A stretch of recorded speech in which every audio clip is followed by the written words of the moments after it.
Ya, kalau bangunan 2 lantai biasa bidak, kemudian dia mensuplainya secara secara gravitasi. Ini ada tangki tekan, ada pemanas air langsung. Panas air langsung ini water heater itu tenaga listrik atau sekarang yang sudah sering kita jumpai di pasar ini adalah dengan menggunakan gas LPG. Kemudian yang berikutnya adalah sistem pembuangan air ya, atau sistem campuran. Adalah pembuangan di mana air kotor dan air bekas dikumpulkan dan dilarikan ke dalam satu saluran. Ini untuk rumah-rumah tipe kecil ini biasanya sistem campuran. Sistem terpisah adalah pembuangan di mana air kotor dan air bekas masing-masing dikumpulkan ke daerah secara terpisah. Untuk daerah tidak ada rel kota, maka sistem pembuangan air kotor akan disambungkan ke instalasi pembuangan air kotor terlebih dahulu. Kemudian sistem pengaliran. Sistem pengaliran gravitasi ini saya sampaikan tadi, kalau memang dia cukup dengan gravitasi, tidak perlu dengan pompa dorong. Air buangan yang dialirkan secara gravitasi dengan mengatur letak dan kemiringan pipa pembuangan. Kemudian yang berikutnya adalah jaringan pipa air buangan.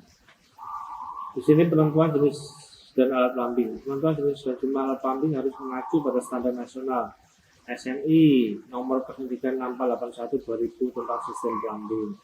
Ketentuan umum pipa pembuangan, ukuran minimum pipa cabang mendatar, ini mempunyai aturan-aturan yang harus kita ikuti. Kemudian ukuran minimum pipa tegak, ini juga. Kemudian yang ketiga pengecilan ukuran, ini kalau reduce dari besar ke kecil harus seperti apa,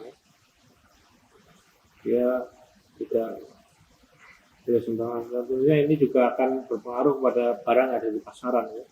Pipa di bawah tanah adalah pipa pembuangan yang ditanam tanah harus mempunyai ukuran minimal 50 mm ya, ini juga ada minimalnya. Yang berikutnya adalah ukuran minimum pipa perangkap dan pengering alat pumping. Ini ya, harus kita ketahui ya, minimal kita sudah pernah membacanya sebagai referensi kita di dalam waktu kita mendesain. Ini bidet itu untuk semprot daripada toilet ya. Ukurannya ini ada ukurannya. Bak cuci dapur, kemudian ada bak cuci tangan, ada perangkap semua jenis lengkap dan perangkap integralnya, komplit ini semuanya. Ada kloset juga, berapa dia punya ukuran minimum pipa 80. Yang berikutnya adalah penentuan ukuran pipa pembuangan. Ukuran pipa pembuangan tentukan berdasarkan jumlah beban unit alat pumping maksimum yang diizinkan untuk setiap diameter pipa. Ukuran pipa offset tentukan baik itu pipa offset 45 derajat atau kurang, pipa offset lebih dari 45 derajat. Ini di pasaran juga sudah disiapkan, dia mau yang 45 derajat ada dan lain sebagainya ya, pipa offset ini. Yang pipa offset tergantung daripada beban daripada plumbing itu ya. Kemudian yang berikutnya ini adalah unit beban alat plumbing untuk air buangan ini.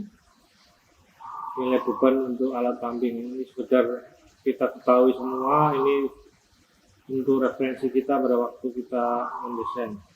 Nilai beban 2. Ini dalam desain kita kok tidak pernah gitu ya, tidak pernah mencantumkan angka-angka ini, tetapi saya harap kalian semua tetap membaca dan perhatikan ini semua sebagai referensi. Minimal kalian sudah pernah membaca ini. Ini standar-standar ini memang perlu kita baca dan ketahui. Yang berikutnya adalah sistem pembuangan air hujan. Sistem air hujan, perencanaan pipa, kemiringan dan perubahan arah. Pipa air hujan tidak boleh ditempatkan dalam ruangan tangga, ini tidak boleh ya. Sumuran alat pengangkat, boleh di bawah lift atau di bawah beban timbangan lift. Langsung di atas tangki air minum tanpa tekanan. Ya, di atas lubang penyimpanan tangki air minum bertekanan.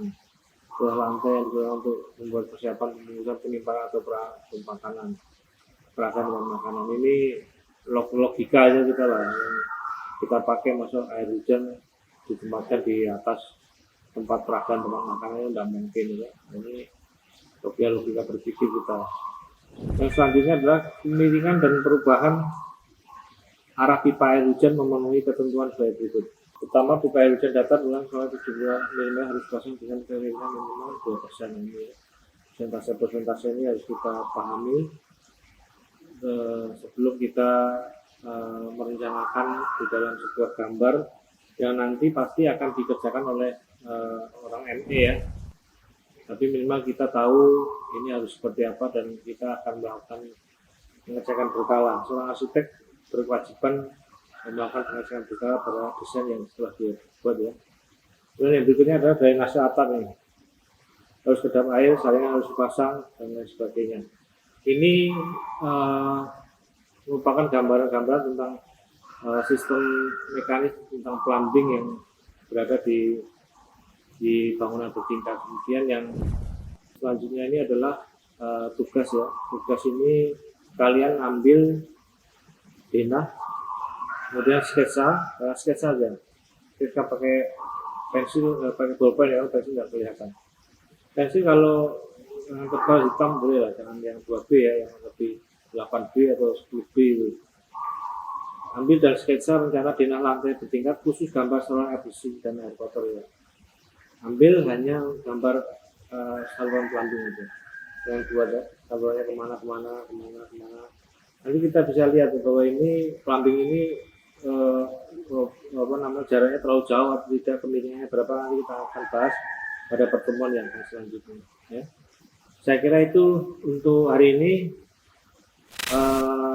Terima kasih atas perhatiannya semua teman-teman.